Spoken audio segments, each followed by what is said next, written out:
नमस्कार। मैं जगत किशोर मिश्रा एक बार फिर ऑनलाइन कक्षा के माध्यम से संस्कृत की कक्षा में उपस्थित हूँ और इस भीषण आपदा काल में आपके सपरिवार स्वास्थ्य के निमित्त ईश्वर से सतत प्रार्थना करता हूँ। आज अगली कड़ी में मैं फिर कुछ श्लोक प्रस्तुत करूँगा। आरंभ करता हूँ आज की कक्षा कि पुस्तकस्था तुया विद्या परहस्त गतम धनम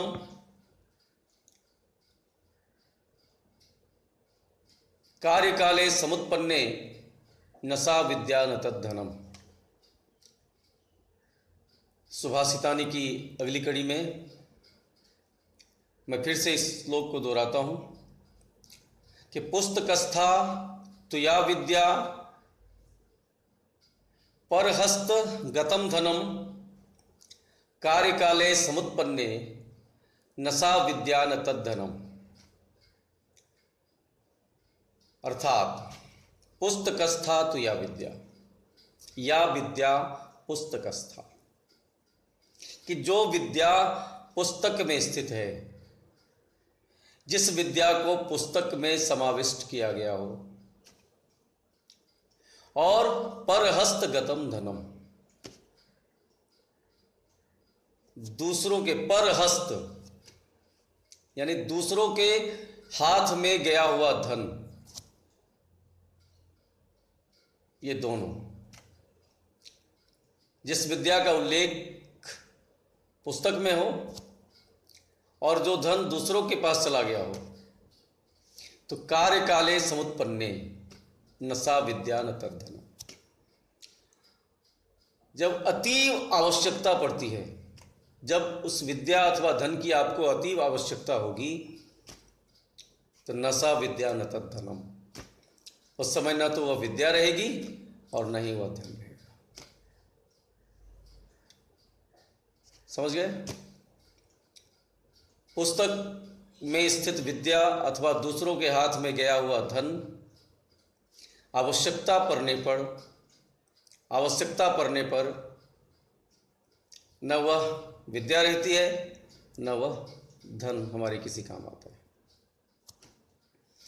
दूसरे श्लोक में कहा गया, यस्मिन् देशे न सम्मानो न वृत्तिर्न न बांधवा, न वृत्तिर्न च बांधवा, न च विद्यागमः कश्चित्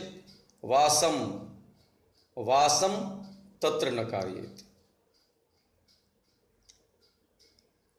श्लोक में वासम तत्र और वासस तत्र दो बार उल्लेख किया गया है। तो वासस तत्र न कार्येत, अथवा विच्छेद कर देंगे तो फिर अलग हो जाएगा। तो यस्मिन् देशे न सम्मान, जिस देश में यदि कोई सम्मान न मिले, जिस देश में यदि हमें सम्मान न मिले, और न वृत्तिर्न, न हमारे लिए कोई आजीविका का साधन उपलब्ध हो, न बांधवा, और न हमारा कोई अपना बंधु बांधव हो, और न च विद्यागमः, न ही विद्या प्राप्ति का कोई साधन उपलब्ध हो, तो तत्र वासम न कार्येत, वहां किसी भी प्रकार हमें नहीं निवास करना चाहिए, क्योंकि यह हमारे लिए उचित नहीं है। क्योंकि वहाँ सम्मान नहीं है जिसके लिए मनुष्य भूखा है, वहाँ आजीविका का साधन उपलब्ध नहीं है जिसके लिए आदमी जीना चाहता है, वहाँ अपना कोई सगा नहीं है, और न ही विद्या प्राप्ति का साधन है। तो ऐसी जगह पर रहने से क्या लाभ? और अंतिम श्लोक, आलस्यम ही मनुष्याणाम शरीरस्थो महान रिपुः नास्ति उद्यम समो बंधो कृत्वा यह नावसीदति। कि आलस्यम ही मनुष्याणाम, आलस्य मनुष्य के शरीर का सबसे बड़ा शत्रु है। सबसे बड़ा शत्रु कौन है? हमारा आलस्य, हमारे अंदर छिपा हुआ आलस्य। और नास्ति उद्यम समो बंधु, उद्यम अर्थात परिश्रम, मेहनत के समान कोई बंधु बांधव नहीं, कोई अपना नहीं। यह कृत्वा नावसीदति, जिसे करके मनुष्य दुख नहीं पाता है, जिसे करने पर मनुष्य हमेशा सुखी रहता है, किसी प्रकार का दुख प्राप्त नहीं होता यदि हम परिश्रम करें तो आज की कक्षा में इतना ही। आज सुभाषितानी पाठ पूरा हुआ। अब अगली कक्षा में अगले पाठ के साथ उपस्थित होऊंगा। तब तक के लिए धन्यवाद।